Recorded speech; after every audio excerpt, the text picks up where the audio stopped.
Ito pong usaping ito ay ibinasura na ito, Nelson, ng COMELEC. Oo nga. Oo, at ang kanila pong desisyon doon,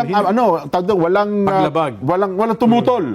6-0. Ibig sabihin, lahat ng commissioners ng COMELEC ang nagpasya na walang nalabag sa COMELEC rules si Senador Rodante Marcoleta. Ibig sabihin, ang ginawang batayan ng ombudsman dyan ay hindi talagang ebidensya, kundi batay lang sa kanilang hula. Hinuha. Kaya nga ang punto dito ni Senador Marcoleta, bawal na pala maging transparent ngayon. Panoorin natin ang announcement ni Ombudsman Boying Rimulya. Si Senator Marcoleta, definitely, for resolution na. We're about to file it already. This week yung kay Marcoleta. Yeah. Magkasampayan ng kaso na, sa Sandigan na yan. Plunder, sir, di ba? Ha? Plunder. Ha?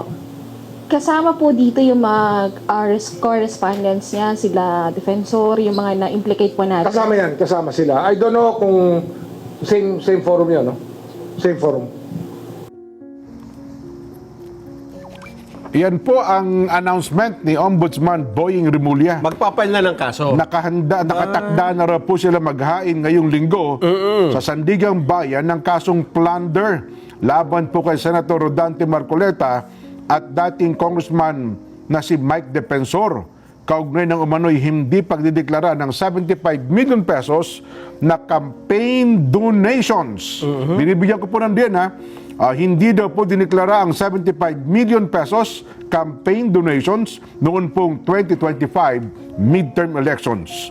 Ayon po kay Ombudsman Boying Rimulya, nakahanda na po yung kanilang resolusyon sa naturang kaso at isasampa na po nila ito sa lalong madaling panahon. At sinabi rin niyang may iba pang correspondent na isasama sa pareho pong kaso. Ayun, nauna na pong inamin mismo. Ito po ay naging transparent dito, Nelson, no? Si Senador Rodante Marcoleta, at wala siyang pangamba, no? Ito ipinahayag niya, maakto to sa palatuntunang ito, na ang kanyang campaign contributions mula po kay Defensor at sa mga negosyanteng kaibigan niya, Joseph Espiritu at Aristotel Biray, dahil umano sa nais ng mga ito na manatili pong anonymous. Nauna rito, ito pong usaping ito ay ibinasura na ito, Nelson, ng COMELEC. Oo nga. At ang kanila pong desisyon doon, hindi po walang walang tumutol. 6-0. 6-0 po ito. Anbang po ang nagpasya. Ibig sabihin, lahat ng commissioners ng COMELEC ang nagpasya na walang nalabag sa COMELEC rules si Senador Rodante Marcoleta. Election, kung pag-uusapan natin yung mga batas may kinalaman sa eleksyon at ang pagdodonate, wala po. Pero, sabi pilit nga, na binubuhay. Pilit pong binubuhay.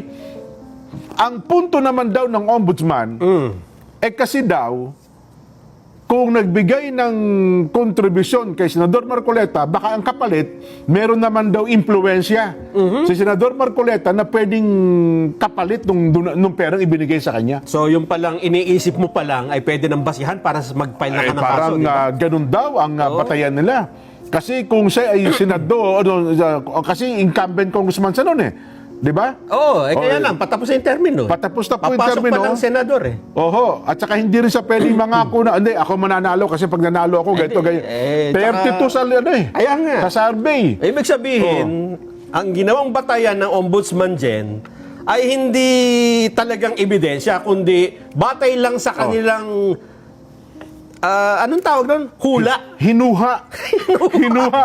Kasi ang hinuha nila, makaka-impluensya sa Senador Gagamitin pa lang Ayun, sa kalokohan. Ang hinuha nila dahil ito ay mai-impluensyahan.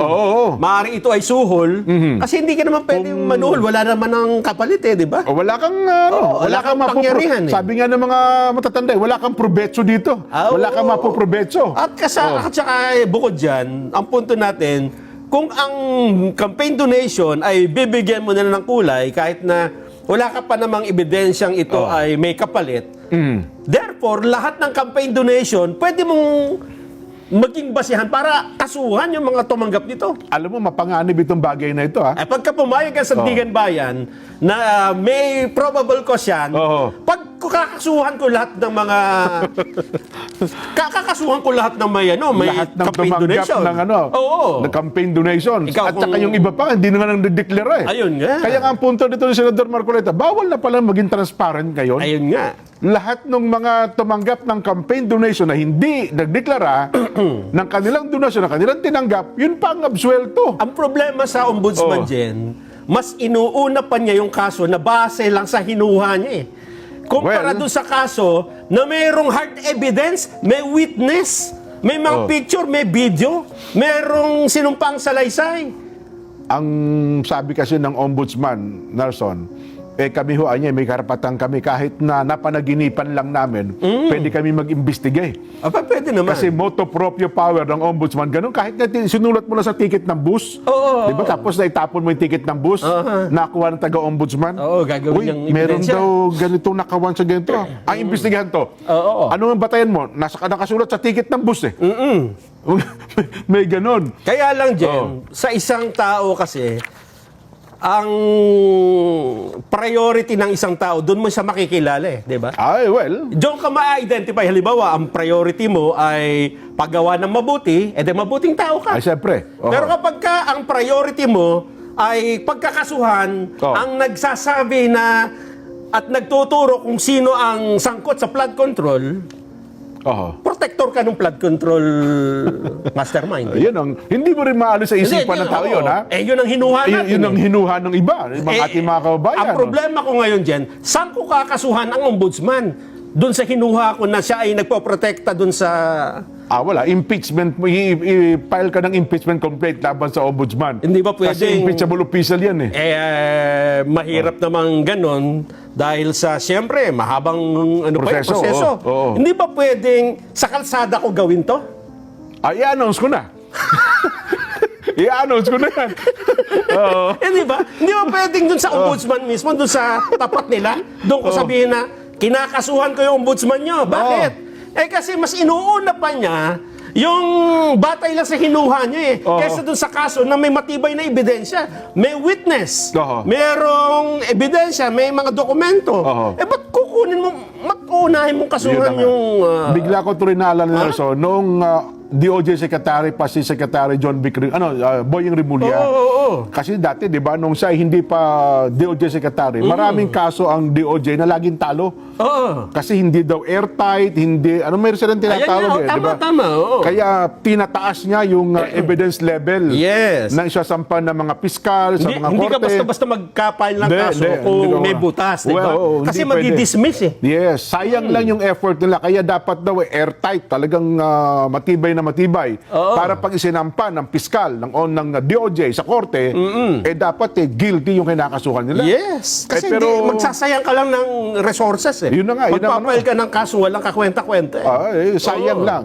Pero ngayon sa ombudsman, parang naiba ang naiba ang Hindi. Sitwasyon. Kaya nga yung kaso ni Senador Joel Villanueva, hinog na, pero hindi pa pinapile kasi hinihinog pa lalo. hihinugin pa lalo. Ganun ba? Yun ang nakapagtataka. Bakit yung hinog na ay pinapahinog pa, Oo. samantalang itong iniisip mo pa lang, Kinakalburo pa hinog. ipapile mo na. Pinihinog sa pilit Ayan Well, sabi naman sa part naman ni Senador Marcoleta, nakahanda naman daw po sa magpa-aresto eh. Ayun nga. Sabi niya po Walang talagang walang kasi yun po yun ay utos ng korte. Halimbawa, At diba? yung mga law enforcers naman ay sumusunod lang sa utos ng korte.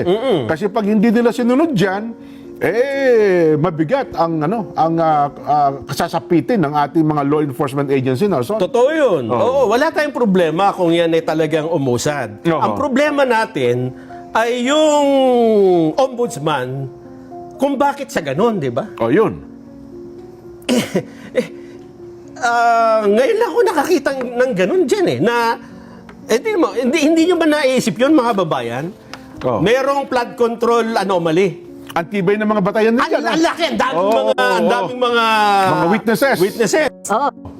Kahon-kahon ang ebidensya nila dyan. Tapos no? unahin mo yung maliit na kaso na ilang milyon yan, Jen? 75 million pesos. 75 million compared doon sa billion, trillion. Oo. At ito, ninakaw, kaba ng bayan. Totoo. Itong kabila, maliit na halaga, hindi pa ito pera ng gobyerno. Ito pa ay donasyon ng pribado. Private money to. Hindi ito galing sa pera ng taong bayan. At hindi ka pa sigurado nung nakaayunan ka ng Sandigan Bayan dahil pagka inayunan ka nga, magkakaroon ng dilema na Oo. kung pwedeng gawing basihan yan, yung campaign donation, Oo. paano yung ibang tumanggap ng donasyon? Ayan. Paano kung mag-file din ng mga kaso yon? At saka ito daw kasong ito, Nelson, test case ito. Kasi first time Yun na nga. merong ganitong kaso. Ayun nga, oo. Sabi nga ni Senador Marcoleta ay Sige. kauna-unahan sa kasaysayan daw nila. Ang problema mo dito, kung lalabas ang sapagkat ito'y plunder, kung ikaw yung imbestigahan at pwede ka nang ipag-utos na arestuhin. Kasi walang kung bail recommended. No bail recommended, plunder, Nelson. Ewan ko lang, Jen, kung merong huwes Oo. na nag-aral ng napakaraming taon at nagkaroon ng karanasan sa pagde-design ng kaso, Oo. ang papanig sa ganyang paghahatol Bagay, na no? yan ay may basihang kaso. Bagay, no? Kasi sa mga korte, kapag humingi ka ng, di ba, sa ngayon ba, kumbaga yung pagkaraniwang korte, i-assist ng hukom Di ba? O tama ito. Matibay ang batayan mo. Sige, magpalabas tayo ng warrant of arrest. Yun. Pero kung makikita ng korte na parang walang kasaysay-saysay ito Oo. first time. Ayun, lalamukusin yung pati ako kakasangkapanin mo pa ako Idadamay mo pa ako sa... Kasi diba? nga, mapapahiya rin yung hukom pagka yan. Halimbawa, Oo. Halimbawa, nag-prosper, tapos nahatulang pang guilty. Oo. Merong panahon yan para iakyat sa Supreme Court Totoo. Pagka sinabi ng Supreme Court, hukom, bakit mo pinayagan itong walang mapapahiya kasi yung kapag kaya na nakarating pa hanggang doon sa kaitas-itasang hukuman at siniyasat na ito ay politically motivated case. Ganon. Nagpakasangkapan kayo. Nagpakasangkapan. Pero, Mali yun. ako naman, so, tingnan natin, due process of law. Tingnan natin ang proseso ng batas. Kung ito nga ba ay mangyayari. Pero mapipigil ba halimbawa, Nelson? Yan na, ito na. Ito na. Ito na.